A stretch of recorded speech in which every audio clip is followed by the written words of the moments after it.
Sending positive vibes to all truth seekers. Welcome to the Library of Humanity podcast. This is going to be part 2 of self-inquiry, learning about the best method for meditation. So what did we look at in first part? Part number 1 is, what am I? What am I? What am I? Is repeating this question. So another way to call self-inquiry is Atma Vichara. Atma Vichara is the Sanskrit term. So in part 1 we looked up on Wikipedia. You can search Atma Vichara or just self-inquiry on Wikipedia, and you're going to get a lot of information on that. But it's going to seem very, very, very complicated because it's very metaphysical and philosophical.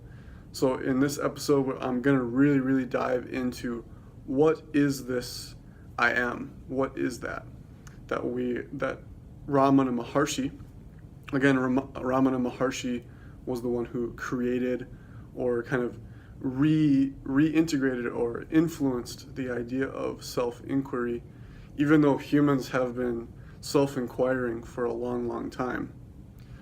Kind of ever since we became Homo sapiens, I would say it seems like human beings are self-inquiring.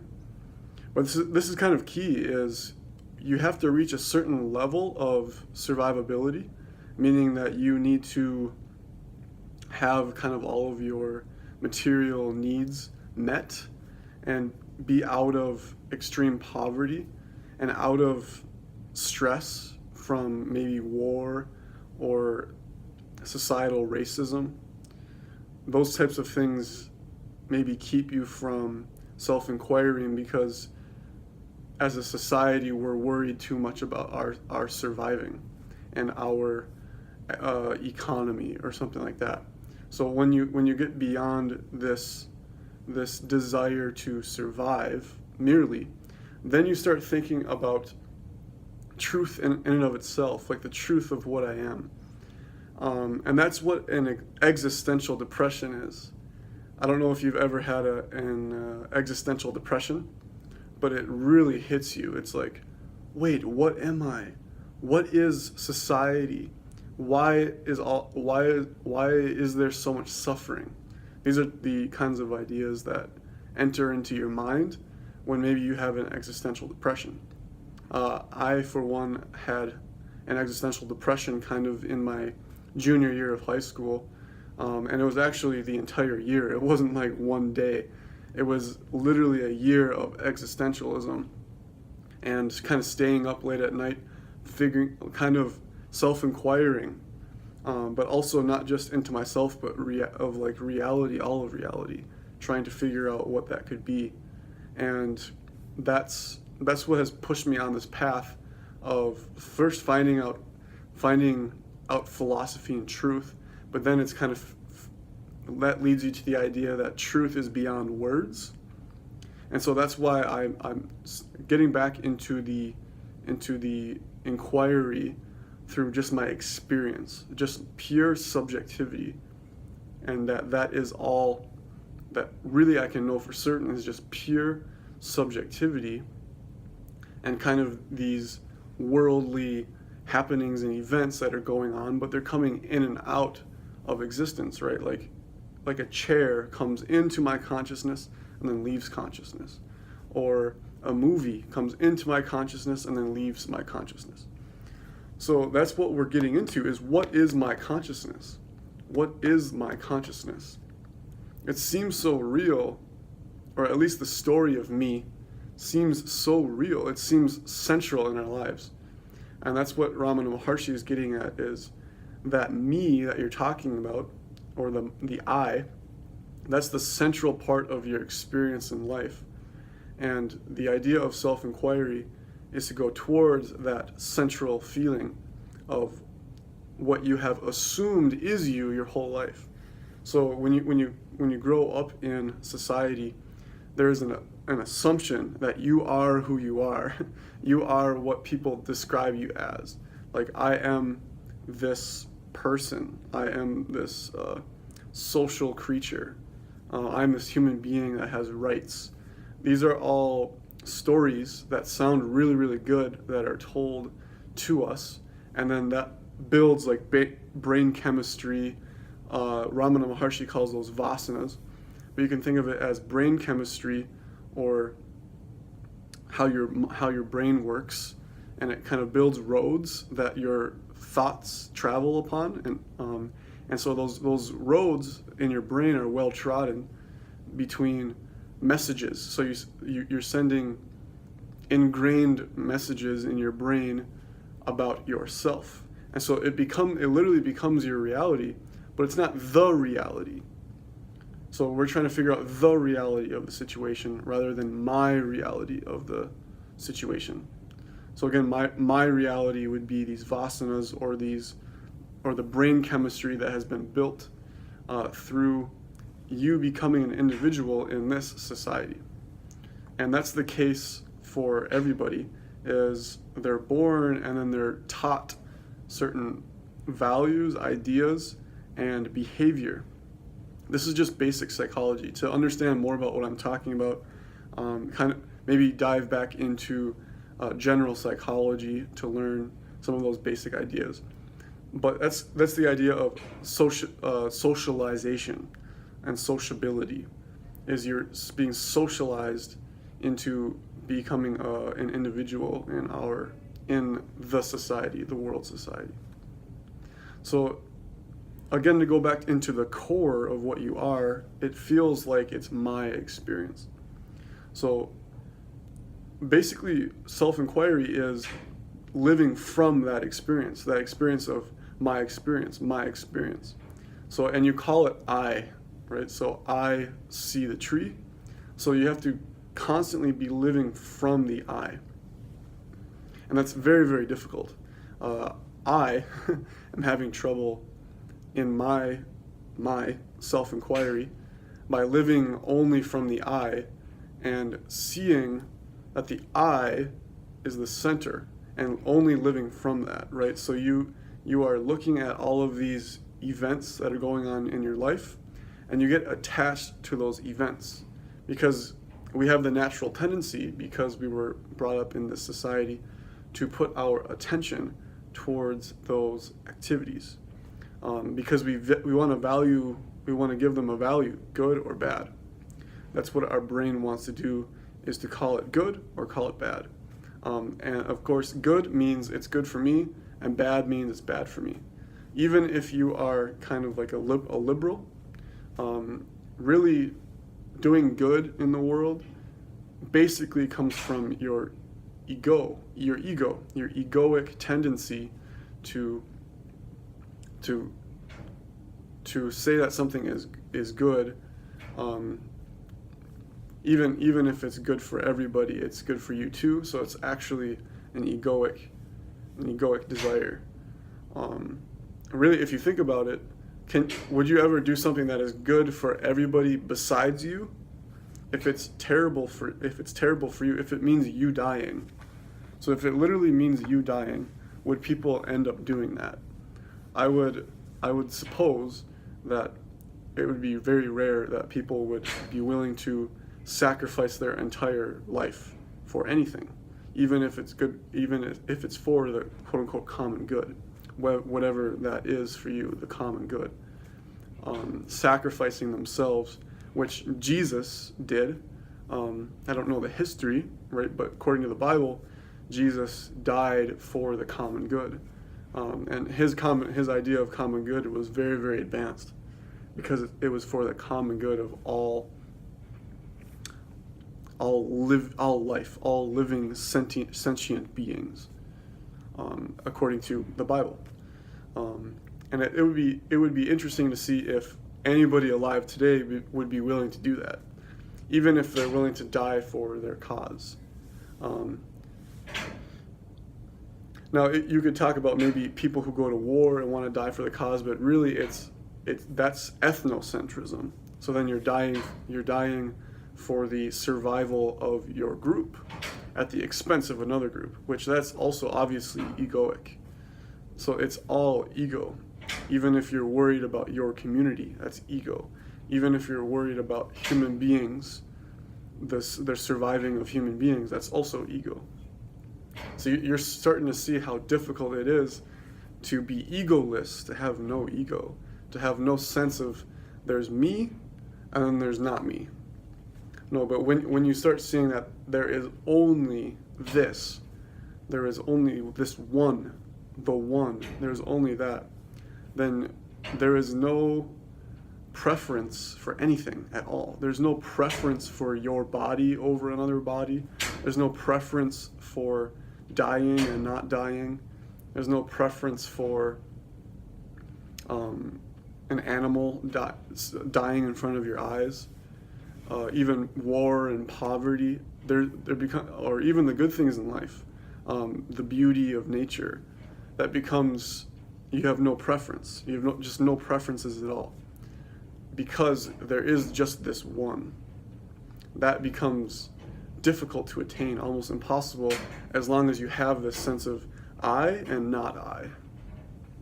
It becomes impossible.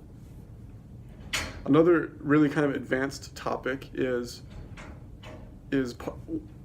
as you meditate more and more, you have these spiritual experiences. And what Ramana Maharshi talks about, and I would say also in Zen, is these spiritual experiences happen to you, but they happen to you as long as you believe that you are you. And as long as that's the case, the spiritual experiences will just come and go. It'll be a constant coming and going of spiritual experiences. And that you become attached to having the spiritual experience, and then once the spiritual experience leaves, now you're suffering. So it's actually a continuing cycle of happiness and suffering. But of course, that's just suffering in general. Is whenever there's a cycle of good and bad, that is suffering. That's called samsara. That's why samsara and suffering is a bad translation for samsara, because samsara is the belief in duality, that there's good and bad, white and black, evil and not evil. Because in reality, everything is one. There's just that. There's just this. And that's what you begin to see when you get rid of this I am. You get rid of the false I, and then you start to see that I am the awareness of I, or I am the nothingness that the I is falsely occurring within. So like nothingness, or the true self, is this unmanifested reality that these or unmanifested, or it's not solid. So all of these things in life that you are seeing are solid, but come in and out of existence. But then all of this is happening in the unsolid reality that is the one. And in fact, all of this physical reality is actually the same as the unmanifested, non-physical oneness. So actually this multiplicity of all of these different things in life, people and plants and shoes and cars, that's actually no other than, meaning it is the same as the oneness that can't be seen by your eyes. So you can't see oneness with your senses. It's actually by turning off your senses that it's only possible to truly see. So truly seeing is being aware of awareness itself. Awareness is aware of awareness. And it makes no sense, because it's like you're eating your own tail, right? If you imagine having a tail and you're eating it, that's the same thing as awareness being made of awareness, or reality is being made of reality. And that's all that is. There's only reality. If you think about it, this is simple. There's only reality, so everything is just reality. It's not what you say it is. What we say it is putting a limit on it. Like if I call my shoe is a shoe. It's only a shoe in the relative sense. And relative meaning you're comparing all of these things. You're comparing things in order for the ego mechanism, wanting to survive itself, wanting for it to survive. That's the only purpose of living in this relative reality of comparison, comparing and contrasting things. In reality, it's all the same. It's all sameness. It's all one. And you can only realize that by not seeing with your eyes and not sensing with your senses. And that's why self-inquiry helps us turn those off, because you're living from the subject. So what I've been talking about is all of these objects in the world. So think about a cat that you're looking at.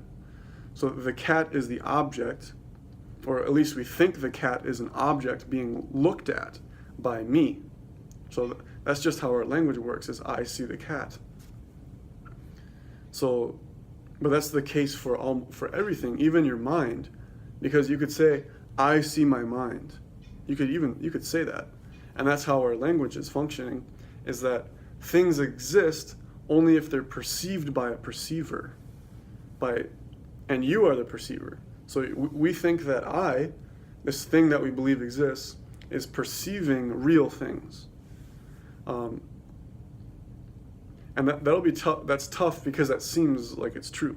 Is because our society, or even just humans, I think it's built into human nature, is that we want to see, or we have the desire to see, that there's objects being perceived by me, and there's objects being perceived by other things, other humans, we call them humans or conscious beings, that are seeing the same thing that I'm seeing. But it's actually the complete opposite. The objects that we see are only exist for you. They only exist for the self that you believe you are. And once you see that there is one mind, there is only one mind. So like all of these individuals, all of these people that you believe have separate minds and are seeing the same world from a different perspective, it's actually just the perspective. There is only one perspective, and it's actually perspectiveless. There is no perspective, ultimately, because there is only one perspective, so there's not another thing to compare it with. So there's actually just one perspective that is the same as no perspective. So that's why there's one mind, or you could call it no mind. But for the sake of talking about perceiving, let's say that there's one mind, and that one mind is shared between people. But really that's not correct. But let's just think about this, is that there's one mind and no world. Because the outside world becomes an aspect of the mind. The physical reality that we perceive becomes the mind, becomes not even a part. It becomes the one mind. So that's why we share this perceiving with other people. We don't share the world with others, we actually share mind with others. And at that point you can cut off the idea of self and other. Just cut it off, because there's only one mind. And that's the purpose of self-inquiry, is to realize that through keeping my attention on the perceiver and not the perceived, keeping my awareness at itself. You keep the awareness at the awareness, not any further. Then it's like the cat begins to eat its own tail, or like the objects begin to turn into mind, or me perceiving myself becomes the mind as well. And that's when, I don't want to say what happens next. I want to just say that is the practice, is you're staying with the mind. You're staying with the mind. And at first you start with my mind. That's going to take many, many years. of practice is you have to keep going towards I, and you ask yourself who is seeing, who is hearing, who is touching, who is here now, who is perceiving now, who is perceiving, who am I, who am I, who am I, and you have to find a way to ask that as much as possible. For example, right now you say, who is watching this video? Who is listening to the vodcast? Who is thinking, or who is reacting to the words that this person over here is saying? Because for me, I'm saying like, who is talking? Who is talking? Who is talking? And the thing that is talking is the same as the thing that is hearing. There's no separation between the hearer and the sound that someone else is making. There's only the moment. So we have to, and that'll start making more sense as you keep your attention going towards I. So, and the more you keep your attention towards I, you begin to think less. Your thoughts slow down. So then you interpret the world less, or you have less desire to interpret what's going on.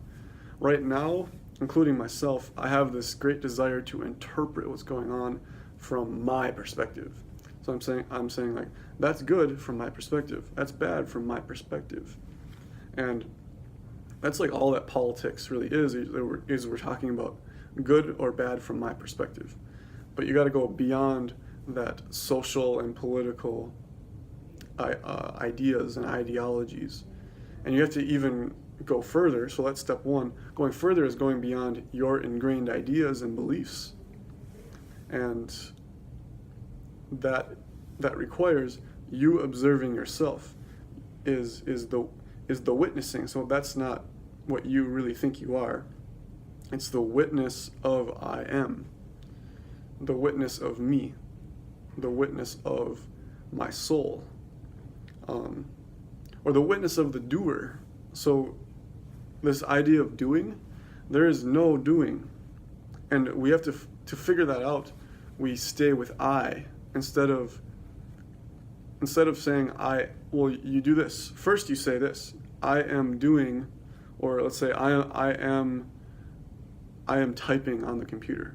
That's what our mind is normally saying. It's not really saying, it's just a sense. It's like a sixth sense of I am. So you say, I am typing on the computer. That's the traditional sense of I am.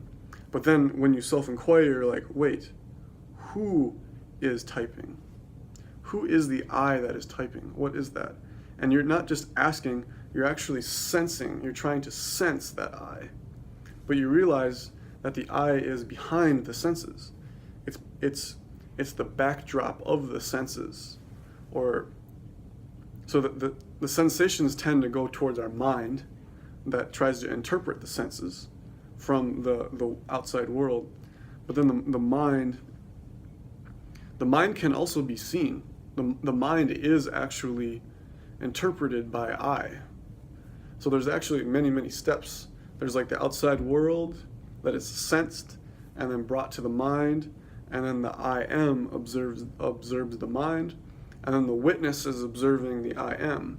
But actually the witness is witnessing all of that. So it's not just witnessing the I am, it's the witness of that whole instantaneous process of the world, the senses, the mind, the I, the witness, and then you want to eventually get to the witness of the witness. But that's I don't know what that is.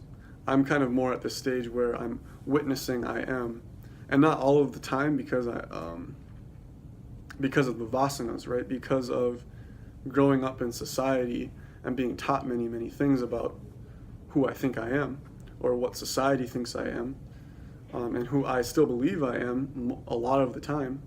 At this point, I don't know if it's most of the time or 50% of the time. But as I continue to practice, self-inquiry, is your mind slows down, So makes it easier to stay in the I am. When your mind is fast, that's part of the Maya or the illusion. So that's part of the story. And when your mind is going fast, you believe that you are the mind, or you believe that you are the I am that is interpreting the mind, and that's part of the story or the illusion of humanness, of being a person. I'm not saying there's anything wrong with being a person. That's probably another video or another topic. I'm saying that for now, let's just say that a lot of your suffering, actually all of your suffering, is arising from you believing who you are, from you believing the person that you believe, from you believing in the mind.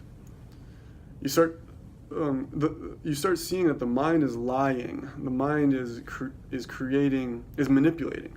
It's manipulative. The mind is very manipulative, and it's the ego. The ego is very, very similar. So the mind is like the inner voice talking to you. So it's the mind talking to the I am, and it's kind of communication. So the mind can be either kind of low consciousness or high consciousness. That doesn't really matter. When you start meditating, it's a little bit more high consciousness, but there's still low consciousness, kind of at the lower three chakras. Those are kind of low consciousness, but that still has a lot of influence in our lives. But those are stories that your mind is trying to tell you. So obviously you can see that your mind is connected to your body. It's pretty obvious. You can study psychology to understand that, and biology. But that's the connection. And then when there is higher conscious thoughts entering your mind, like if you're studying history, for example, or philosophy, or you're talking about meditation, or you're talking about spirituality, that's still Maya, that's still illusion, or that's still mind, still ego. So the idea is to observe all of that happening. And once you begin to observe, the mind-body mechanism, the me, is developing. It automatically develops towards truth as you are observing it. So it doesn't regress or devolve into animalistic behavior, because that would be very, very distracting, because then you're just focusing on surviving.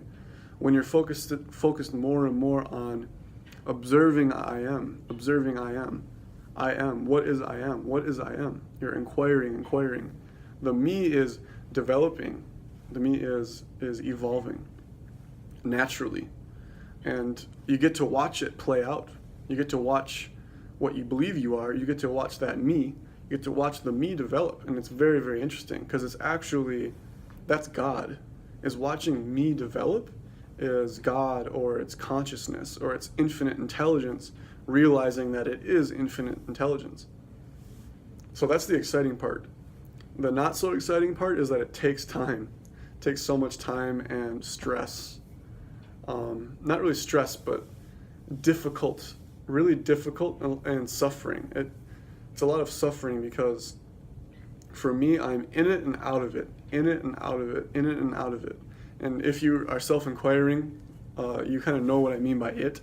It's the I. So it's the I am aware that I am. And so you're kind of living in the I am aware of I am. You're living from that as much as you can. But as long as you're dipping into the regular I am, the normal me, maybe 50% of the time, or even 1% of the time, that's still a barrier to truth. So this is the key, as long as there is a me, that is not the truth. So that's just kind of, that's just kind of more of a fact, a running fact. As long as me is there, you don't know the truth. So that's why I don't know the truth, is because I still believe in a me a lot of the time. I'm not saying all of the time, and I'm not saying never. I'm saying some of the time, and I don't know that percentage. But theoretically, as I continue this self-inquiry, which requires effort in the beginning, but then it becomes an effortless effort. So at first it's this great effort to live from I am. Then you get better at that skill, and then it becomes an effortless effort, because it becomes the easiest thing in the world is just to live from I am. And it becomes a very, very beautiful process. So that's the advanced teaching, is I am aware that I am aware. I am aware that I am aware. That is the advanced teaching. If you have questions, please comment below. If you liked the video, please like it. If you like these topics, there's more videos out there. As my ego continues to decrease in influence, hopefully the videos get better, and not really better in the sense of like your normal sense of what YouTube videos are supposed to be, more like interesting, or have a little bit more truth ringing inside of the video. So that's my goal. So I'm going to turn this video off at 31 minutes.